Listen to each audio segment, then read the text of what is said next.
우리에게 주신 하나님의 말씀은 빌립보서 2장 5절에서 11절까지의 말씀입니다. 신약성경 319면에 있습니다. 빌립보서 2장 5절부터 11절까지의 말씀을 우리 함께 교독하며 읽도록 하겠습니다. 너희 안에 이 마음을 품으라. 곧 그리스도 예수의 마음이니 그는 근본 하나님의 본체시나 하나님과 동등됨을 취할 것으로 여기지 아니하시고 오히려 자기를 비워 종의 형체를 가지사 사람들과 같이 되셨고 사람의 모양으로 나타나사 자기를 낮추시고 죽기까지 복종하셨으니 곧 십자가에 죽으심이라. 이러므로 하나님이 그를 지극히 높여 모든 이름 위에 뛰어난 이름을 주사 하늘에 있는 자들과 땅에 있는 자들과 땅 아래에 있는 자들로 모든 무릎을 예수의 이름에 꿇게 하시고 함께 읽겠습니다. 모든 입으로 예수 그리스도를 주라 시인하여 하나님 아버지께 영광을 돌리게 하셨느니라. 아멘. 78 남선교회 나오셔서 특송해 주시겠습니다.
귀한 찬양으로 하나님께 영광 돌려주신 우리 78 남성교회분들께 다시 한번 박수로 속하면 좋을 것 같습니다.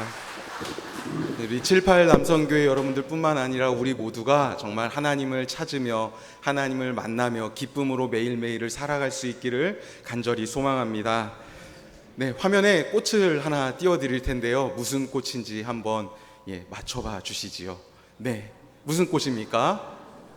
네, 봉선화지요. 네, 봉선화가 7월에서 8월이 한참 개화하는 시기다라고 자료를 찾다 보니 나오더라고요. 그런데 성도님들, 이 봉선화의 뜻이 무엇인지 아십니까? 꽃말이 어떤 꽃말인지 아십니까? 봉선화의 꽃말은 너무 간단합니다. Don't touch me. 나 건들지 마세요. 이게 봉선화의 꽃말이거든요. 그런데 저희는 이 봉선화를 어떻게 다루고 있죠? 건드리다 못해 짓이겨서 막 사정없이 짓이겨서 손톱에 붙이고 잎으로 감싸는 자행을 하고 있지요. 무지막지한 일들을 하고 있습니다. 봉선화가 피게 되면 꽃과 잎을 섞어서 찢고 백반 그리고 소금을 넣어 잘 주무른 다음에 반죽을 손톱에 얹고 호박잎 또는 헝겊으로 붉게 물을 드립니다. 왜 물을 드리고 있습니까? 왜 물을 드릴까요? 손톱에 물이 들어 첫눈이 내릴 때까지 그 물이 손톱에 남아 있으면 누구를 만나게 된다 이야기합니까? 네, 사랑을 만나게 된다, 첫사랑을 만난다 이야기를 하죠. 성도님들, 우리는 이미 알고 있습니다. 이 말이 거짓말이라는 것을요. 그죠? 하지만 우리도 모르게 매 순간 봉숭아 잎이 필 때쯤 되면, 우리의 눈앞에 봉숭아가 보이면 어떻게 합니까? 사정없이 뜯어서 짓이기고 손톱에 물을 들이는 일을 매년 반복했습니다. 왜 그랬을까요? 우리 안에 무슨 기대가 있었기 때문에 우리는 이 봉숭아 물을 항상 드렸을까요? 이것을 기다리는 사람은, 이 봉숭아가 피기를 기다리는 사람은 어떤 사람일까 생각해 보았습니다. 그런데 딱 한 사람밖에 떠오르질 않았습니다. 누군가가 내 옆에 반드시 있어야 되겠다, 특별히 이성이 필요한 사람들에게 이 봉숭아가 반드시 필요하지 않을까 생각을 해보았습니다. 그리움이라는 단어는 늘 사람의 마음을 두근거리게 합니다. 그리움에도 굉장히 여러 종류가 있지요. 또 여러 대상이 있습니다. 성도님들은 누구를 그리워하십니까? 그리움이라는 단어를 딱 들으면 누가, 아니면 어떤 것이 먼저 떠오르십니까? 저는 저희 아버지가 떠오릅니다. 저희 아버지는 중장비 기사하셨습니다. 특별히 이제 드릴이라고 하는 그 땅을 파는 착공하는 착구를 하는 그 장비를 다루셨었는데요. 드릴이라는 이제 장비 특성상 주로 지방에서 많이 계셨습니다. 저는 서울에 살고 있었고 아버지는 주로 지방을 일터로 삼으셔서 지방에서 오가셨습니다. 그래서 한 달 또는 2달 만에 아버지를 만나는 경우가 많이 있었죠. 그래서 아버지가 한번 오셨다 가시면 아버지가 다시 오실 때까지 아버지를 기다리고 그리워하곤 했습니다. 왜냐하면 아버지가 오시면 목욕탕을 갈 수 있었기 때문입니다. 아버지가 오시고 그 다음날 새벽이 되면 저를 막 사정없이 깨우십니다. 그리고 목욕탕 가자 말씀하시고 목욕탕 가서 저에게 떼수건을 건네주시며 한마디 하시죠. 나부터 시작하자. 열심히 아버지 등을 밀어드립니다. 그러면 아버지 이제 제 등을 밀어주시지 않습니까? 제가 드린 시간에 비례해서, 제가 드린 시간에 반비례하는 것 같습니다. 순식간에 제 등은 밀어지고 탁탁 치시면서 가! 이러시는 아버지의 모습. 이 아버지의 모습이 저에게는 그리움의 대상입니다. 중학교 1학년 때 이제 아버지가 돌아가시게 되었는데요. 갑작스런 사고로 이제 돌아가시게 되면서 지금까지 저의 그리움의 시간은 계속 이어지고 있습니다. 그리움이 무엇일까요? 그리움은 대상을 기억하고 있다는 것입니다. 성도님들, 어떠한 그리움을 가지고 삶을 살아가십니까? 또 어떤 기억을 가지고 삶의 자리에서 살아가고 계십니까? 오늘 빌립보 교회를 향해 편지를 쓰고 있는 바울, 빌립보서는 빌립보 성도들에게 쓰고 있는 편지입니다. 바울은 왜 빌립보 성도들에게 이 편지를 쓰고 있습니까? 빌립보 서신은 기쁨의 서신이라는 별명을 가지고 있습니다. 바울이 유럽에서 세운 최초의 교회가 빌립보 교회이기도 합니다.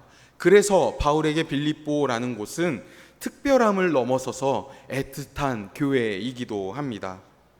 그래서 바울은 빌립보 교회의 교인들의 믿음을 격려하기 위해서 또 지금 현재 감옥에 있는 자신을 잘 챙겨주었던 빌립보 교인들에 대한 감사의 마음을 담아 쓴 편지, 그것이 오늘날 우리가 보고 있는 이 빌립보서입니다.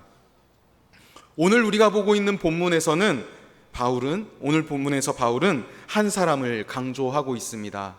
바로 예수 그리스도입니다. 오늘 본문은 그리스도의 찬미송이라는 제 이름으로도 잘 알려져 있습니다. 본문의 말씀을 다시 정리해보면 이렇습니다.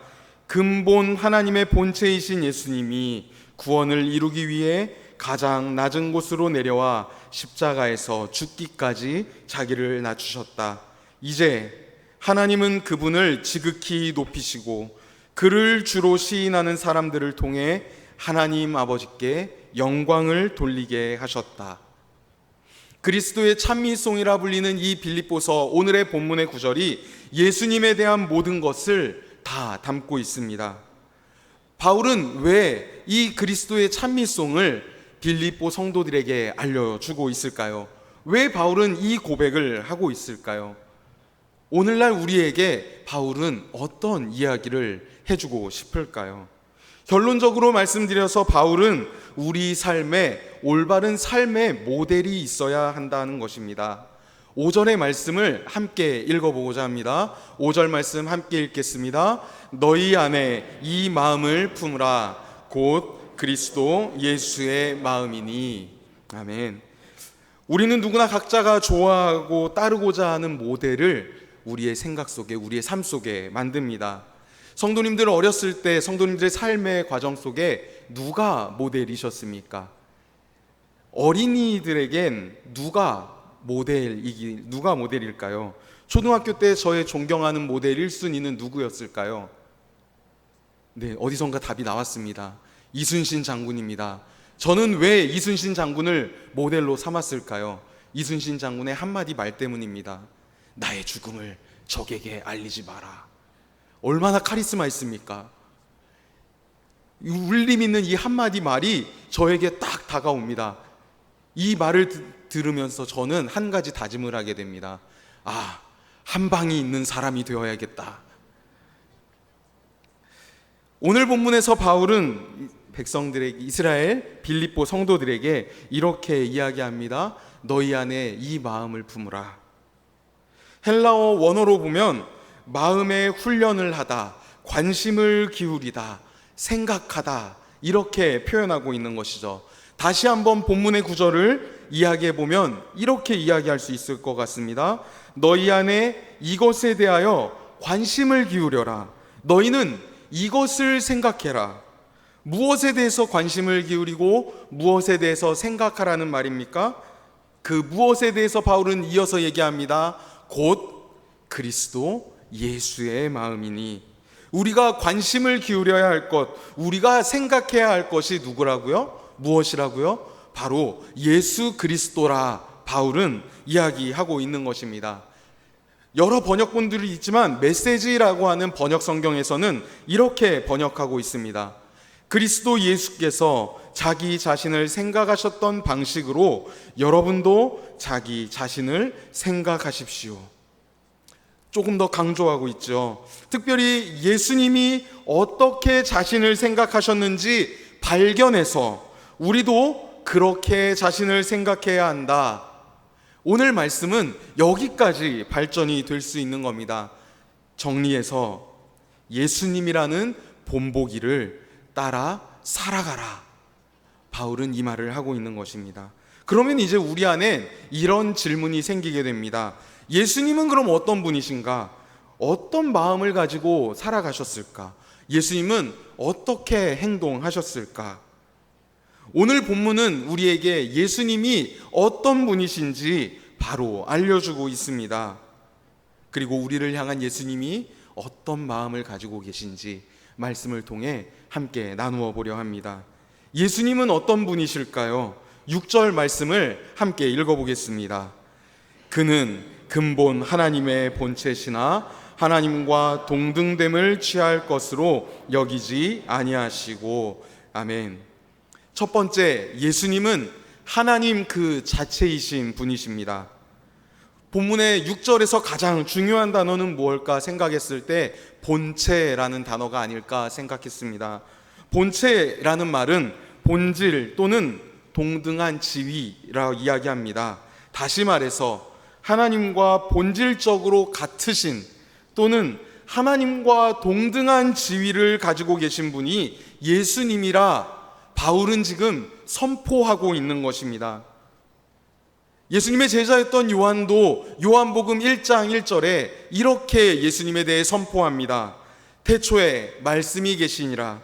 이 말씀이 하나님과 함께 계셨으니 이 말씀은 곧 하나님이시라. 태초에 하나님이 계셨다라고 하는 창세기 9절과 동일한 구조로 이야기합니다. 말씀이 누구이신가?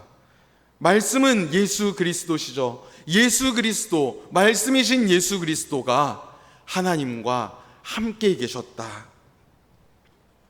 예수님은 곧 하나님이시다라고 이야기하고 있는 것입니다.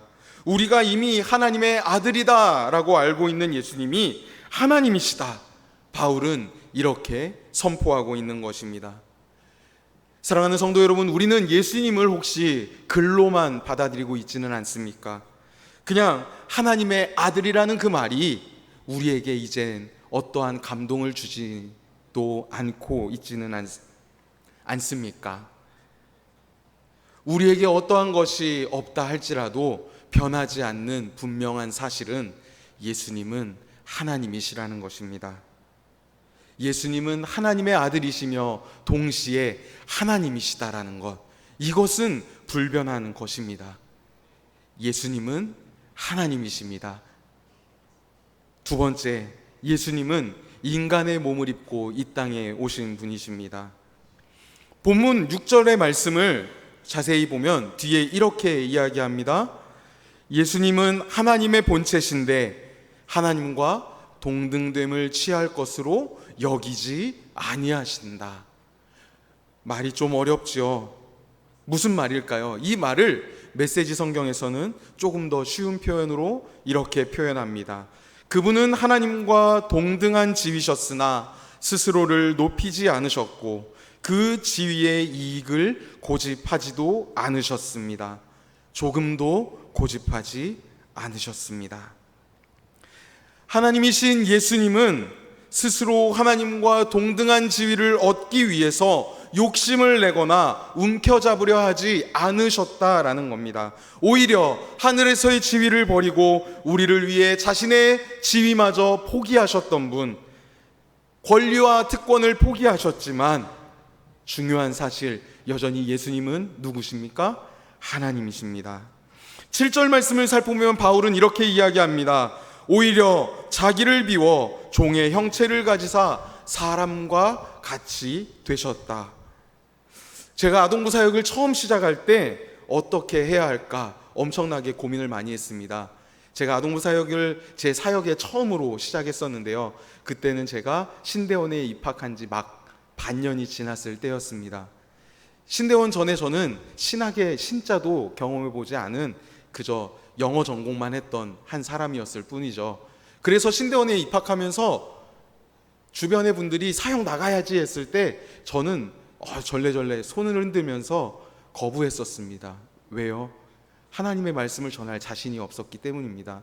내가 그 정도로 준비가 된 사람인가? 아니라고 생각했기 때문에 고개를 막 저었습니다. 그런데 주변에 있는 목사님들의 권유로 사역을 시작하게 되었고 그 첫 사역인 아동부 사역을 시작하게 될 때 그분들에게 이렇게 질문을 던졌습니다. 어떻게 해야 아동부 사역을 잘할 수 있을까요? 어떻게 해야 사역을 잘할 수 있을까요? 목사님들의 대답은 하나같이 똑같았습니다. 이렇게 말씀하셨습니다. 너만 버리면 돼. 이 말씀이 이해가 되십니까? 너무나도 간단한 대답입니다. 그런데 이 대답대로 살아가는 게 너무나도 힘들다는 걸 사역을 하면서 저는 깨닫게 됐습니다. 나를 버린다는 건 나를 생각하지 않는 것이 아니었던 것이죠. 내가 보아야 할 사람을 먼저 생각해야 했고, 그 사람의 생각에 맞추어야 했고, 그 사람의 생각에 맞추어 나를 보여주는 것이 나를 버리는 과정이라는 것을 알게 되었고, 이것을 알게 되는 것까지가 굉장히 오랜 시간이 걸렸었습니다. 내 기준에 맞추어서, 내 생각에 맞추어서 처음에 아이들을 대했던 제 모습이 떠올랐습니다. 지금은 그러면 아이들 생각에 맞추어서, 아이들 입장에 맞추어서 소년부 아이들을 대할까요? 저는 지금 그렇게 대하고 있을까요? 부끄러운 고백입니다만 오늘 예배 때 아이들을 혼냈습니다. 예배 똑바로 드리라고요. 이렇게 말하는 저에게 한 가지 질문이 들었습니다. 너는 그럼 어떻게 살았니? 불현듯 제 안에 이런 생각이 찾아왔습니다. 네가 얘네들 아이 때 너는 어떻게 예배하며 살았니? 생각해 보니 별반 차이가 없는 거죠. 아니, 오히려 얘네보다 저는 더 했습니다. 교회 의자를 넘으며 뛰어다니고, 장의자는 저에게 놀이터였죠. 장의자 위를 오가며 아래를 기어다니던 제 옛날의 모습이 불현듯 떠올랐습니다. 그렇습니다. 저는 제 자신을 아직도 온전하게 비우지 못하고 비워내는 삶을 살고 있는 목회자였던 것입니다. 저는 이렇게 살고 있는데 예수님은 자신을 완전히 비우고 사셨던 분이셨습니다. 예수님이 이 땅에 내려오시며 모든 걸 포기하고 내려오셨을 때 예수님은 신성을 버리시고 오셨을까요? 한 신학자는 이것에 대해서 이렇게 이야기를 합니다. 그리스도께서 하나님보다 못한 존재가 되신 것이 아니라 하나님으로서의 몇 가지 속성을 사용하지 않으시기로 선택한 것이다. 무슨 말입니까? 이미 이 땅에 오시기 전부터 가지고 계셨던 영광을 이 땅에 계신 동안에는 스스로 사용하지 않으셨다라는 겁니다. 온 우주의 왕이라는 진짜 신분을 가지고 계신 하나님이신 예수님께서 그렇게 하지 않으시고 사람으로, 사람의 역할로 살아가셨다라는 겁니다. 조금 더 직관적으로 표현해 볼까요? 창조주가 피조물을 섬기겠다고 찾아온 겁니다. 예수님께서는 이러한 삶을 사시기 위해 이곳에 오셨던 겁니다. 인간으로 살아가기 위해 이 땅에 오신 예수님. 세 번째 예수님은 십자가에 죽으신 예수님입니다. 예수님은 사람의 모양으로 나타나셨습니다. 죽음의 단계까지 자기를 낮추시는 삶을 사셨습니다. 가장 치욕스러운 그 죽음의 순간까지. 마가복음 10장 45절의 말씀에서 예수님은 이렇게 표현되고 있습니다. 예수님은 자신에 대해 이렇게 말씀하십니다. 우리 함께 읽어볼까요? 인자가 온 것은 섬김을 받으려 함이 아니라 도리어 섬기려 하고 자기 목숨을 많은 사람의 대속물로 주려 함이니라. 아멘. 성부 하나님과 동등하신 예수님이 하나님 뜻에 복종하셔서 스스로 인간이 되셨습니다. 이 자체만으로도 이미 겸손하신 예수님의 모습을 발견할 수 있습니다. 그런데 말씀에서는 뭐라고 이야기했습니까? 오늘 말씀 7절의 말씀에서는 종의 형체를 가지셨다 이야기합니다. 그냥 평범한 범인이 아니라 종의 모습이라는 표현을 사용하고 있습니다. 여기까지만으로도 이미 엄청난 겸손의 모습인데 여기서 끝이 아니었다는 것이죠. 자기 목숨마저 버리는 겸손의 모습으로 예수님은 오셨습니다. 그렇게 예수님은 이 땅에서 살아가셨습니다. 요한복음 10장 11절에서 예수님은 자기 자신에 대해 이렇게 말씀하십니다. 나는 선한 목자라. 선한 목자는 양들을 위하여 목숨을 버린다.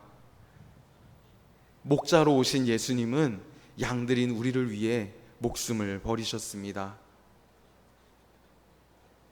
네 번째, 하나님은 그럼 예수님을 어떻게 대하셨습니까? 하나님은 예수님을 높여주십니다. 예수님이 바닥까지 내려가는 겸손의 모습을 보이셨을 때 아버지 되시는 하나님은 부활이라는 놀라운 기적을 통해 예수님을 다시 새롭게 비추게 하십니다. 예수님은 다시 하나님 보좌 우편에 앉으셔서 이 땅이 생기기 전부터 가지고 계셨던 그 놀라운 신분과 위엄을 다시 회복하셨습니다. 여기서 끝나지 않습니다. 말씀 오늘 본문을 보면 9절에 그를 지극히 높여 모든 이름 위에 뛰어난 이름을 주셨다 이야기합니다. 사랑하는 성도 여러분, 예수님의 이름이 그 어떤 이름들보다 더 위에 있는 이름입니다. 믿으십니까? 예수님의 이름이 그 어떤 이름보다 우리에게 소중한 이름입니다. 모든 피조물들은 예수님 이름 앞에 무릎을 꿇는다 라는 이 표현을 통해 예수님은 모든 피조물의 주인이시다라고 지금 바울은 선포하고 있습니다. 그렇습니다. 우리의 주인은 예수님입니다. 예수님이 주인이라 시인하는 것은 무엇이라 또 바울은 선포하고 있습니까? 하나님을 향해 영광을 돌리는 것이라 바울은 오늘 본문 말씀에서 계속해서 선포하고 있습니다. 부활하신 주님, 부활하신 예수님은 영광의 주인공이 되셨습니다. 이 예수님을 믿는 우리 또한 그 영광의 자리에 이제 함께 할 수 있게 되었습니다. 어떠함을 통해서요? 무엇을 통해서요? 예수님의 이름을 믿음을 통해서요. 예수님이 나의 주인이십니다. 예수님이 나의 주님이십니다라는 것을 고백함을 통해서 우리는 이 영광의 자리에 함께 할 수 있게 되었다라는 것입니다.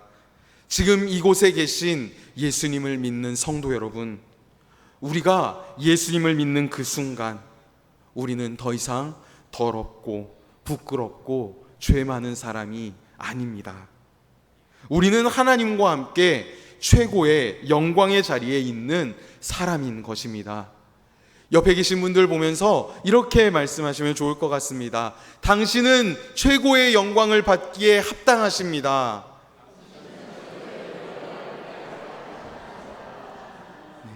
최고의 영광의 자리에 계신 성도님들, 이스라엘이 그토록 그리워하던 예수님의 모습은 어떤 모습이었을까요?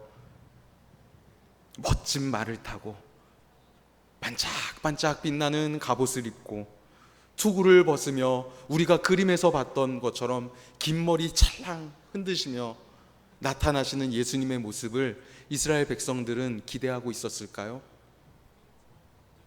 처음에 나누었던 예화를 통해 다시 한번 질문을 던져보려 합니다. 사랑하는 성도 여러분, 성도님들은 예수님을 그리워하고 계십니까? 우리가 그리워하는 예수님은 어떤 분이십니까? 말씀은 오늘 우리에게 예수님에 대해 집중하라 이야기합니다. 예루살렘에 들어오셨던 예수님은 멋진 말을 타시지 않았습니다. 어린 나귀를 타셨습니다.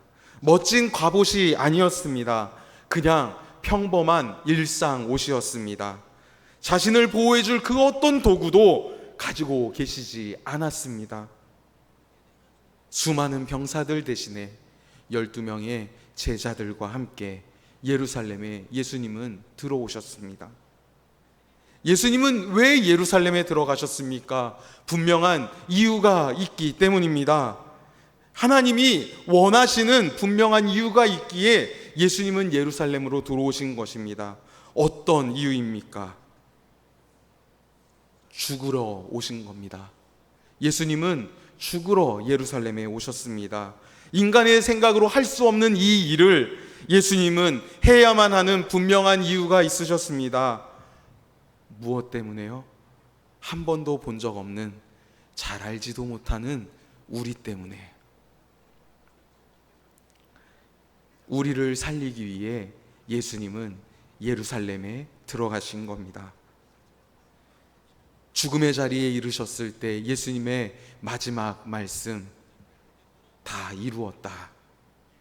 이 말을 통해 예수님을 믿는 우리의 자리는 바뀌게 되었습니다. 죄의 자리가 아닌 생명의 자리로, 어둠의 자리가 아닌 하나님과 함께하는 빛의 자리로 우리는 주소 이전하게 되었습니다. 말씀을 마무리하려 합니다. 오늘 말씀의 제목은 기억하라입니다. 우리는 기억해야 합니다. 인간으로서 연약한 모습을 가지고 계셨던 예수님을 기억해야 합니다. 그럼에도 불구하고 우리를 사랑하셨던 예수님을 기억해야 합니다.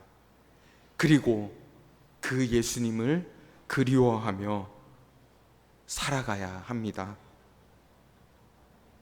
예수님의 이름이 나의 마음속에, 나의 삶 속에 가득 찰 수 있기를 소망하며 기대하는 마음으로 이번 한 주간 살아가실 수 있는 저와 우리 성도 여러분의 삶의 자리가 될 수 있기를 간절히 소망합니다.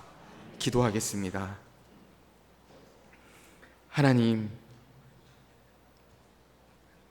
잘 알지도 못하는 우리를 살리기 위해 기꺼이 죽음의 자리를 담당하셨던 예수님의 모습을 말씀을 통해 발견합니다. 예수님의 이 사랑의 모습을 기뻐하신 하나님이 예수님의 이름을 가장 높이셨고, 예수님의 이름을 믿는 우리 또한 가장 높은 영광의 자리에 오르게 하신 하나님의 놀라운 사랑이 참 감사합니다.